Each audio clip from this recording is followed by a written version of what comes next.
bem, doutora? Bom dia. Bom dia, tudo bem, e você? Tudo jóia. Vamos falar hoje de saúde do intestino. Por que esse tema é importante, doutora?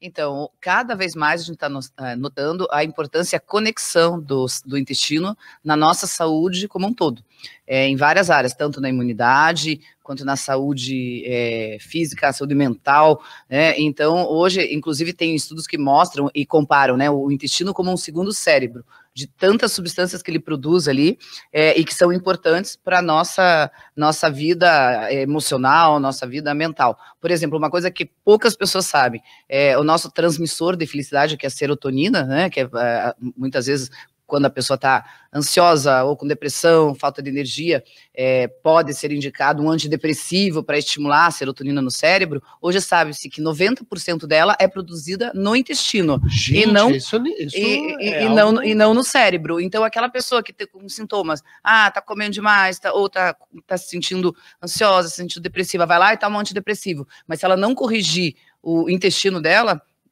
provavelmente esse tratamento não vai ser eficaz, né? Então, o intestino é muito mais do que só aquela função de eliminar o alimento, ele tem a função de absorver os nutrientes, mas de produzir muitas vitaminas e muitas substâncias como a serotonina, a dopamina, a produção de vitaminas, algumas vitaminas do complexo B são feitas pelas bactérias do intestino, então é muito importante que o teu intestino esteja saudável também. E como é que o pessoal sabe, doutora Flávia, se o intestino tá bom ou não tá, né? Porque, é um órgão que está lá dentro da gente. Fica no silêncio ali, praticamente. Como é que a gente sabe se está tudo bem com o intestino da gente? E assim, primeiro a pessoa acha assim, não, eu estou indo ao banheiro todos os dias, tá ok. Mas nem sempre é assim. A pessoa pode ir todos os dias, mas ela pode, um dos sinais, obviamente, se ela não tem um funcionamento adequado, é normal eu ficar 4 dias sem ir ao banheiro. Não, não é normal. O ideal é que funcione todo dia, mas também não é normal ir todos os dias e estar com diarreia, por exemplo, cada vez. Então, um dos sintomas é a frequência de evacuar. Mas existem outros sinais que muitas vezes tem que ser visto nos exames. Então, existem alguns exames, às vezes você faz um tipo de exame de fezes que mostram que tipos de bactérias que estão ali no intestino. Porque que é importante entender, dentro do nosso intestino, a gente tem o que antes era chamado flora intestinal, é a nossa microbiota intestinal, que é rica de bactérias boas e ruins. Quando há esse desequilíbrio, por falta de alimentação correta, por falta de ingestão de água, por uso de medicamentos, uso de laxantes, vai haver esse desequilíbrio, e esse desequilíbrio vai levar a isso que a gente chama de disbiose, com consequência em todo o organismo. Comer porcaria atrapalha total muito disso do que você está falando, né, doutora? Total, porque o que acontece? Você vai haver uma fermentação no intestino com aquele alimento processado, aquele alimento cheio de substâncias que não são saudáveis, vai haver esse desequilíbrio dessa flora intestinal, e aí vai haver uma dificuldade de absorção correta dos minerais e vitaminas, vai haver uma menor produção de várias vitaminas e de várias substâncias. Hoje a gente, antes dizia, né, você é o que você come. Hoje a gente adequou, você é o que você absorve. Eu tenho pacientes que comem adequadamente, que tomam água, que fazem atividade física, mas quando você vai ver os exames, pouca vitamina, pouco mineral, pouca proteína, e fica claro quando a gente faz o exame específico que ela está com uma alteração toda dessa microbiota intestinal, né? Doutora, tem uma questão que sempre aparece aqui dos ouvintes quando você vem ao jornal. É muito legal que a doutora Flávia, mas como é que a gente sabe quanto de quantidade a gente tem que comer? Porque tem a questão do olho grande, da gula, né?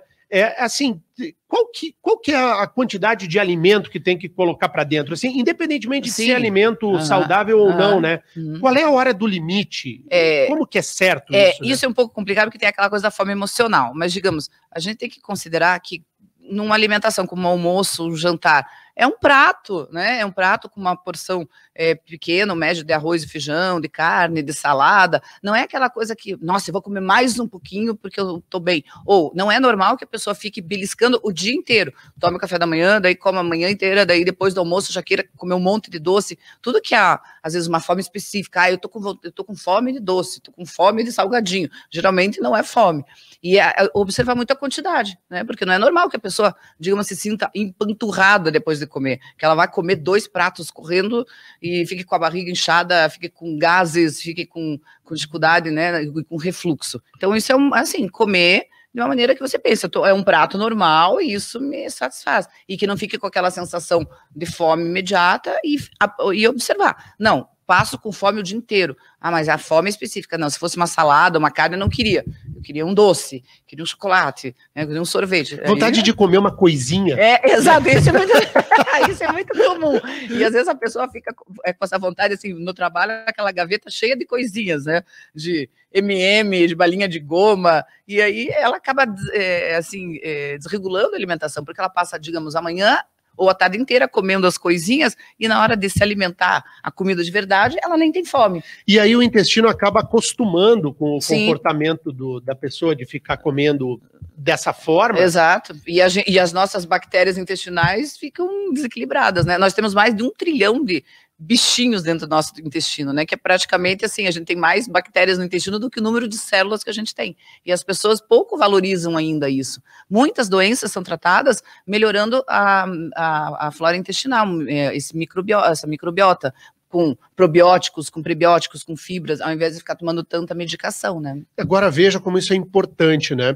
Eu vou até te passar o contato da doutora Flávia, para quem quiser, por exemplo, fazer esse acompanhamento das questões do intestino. Isso é muito importante. Tem que fazer o exame e tem que fazer o exame clínico também. Tem que ter um atendimento clínico, com certeza, né, porque eu acho que é importante, na consulta, você avaliar a saúde desse paciente. Então, quando se faz o que a gente chama de anamnese, né, a consulta mesmo, fazer todas as perguntas, observar o que está tendo errado, fazer os exames laboratoriais, os que sejam necessários, e muitas vezes, quando a gente não consegue chegar a um diagnóstico assim clínico, pode-se partir para esses exames. Alguns são cobertos pelos convênios, a grande maioria, e algum outro desse do intestino, que é um pouco mais elaborado, às vezes não é coberto pelo plano de saúde, mas é bem interessante quando necessário. Tem que ir no médico, né? Doutora Flávia, passe os seus contatos aqui, por favor. O meu Instagram é DRA Flávia, OHD, e o número da clínica é 3077-3295.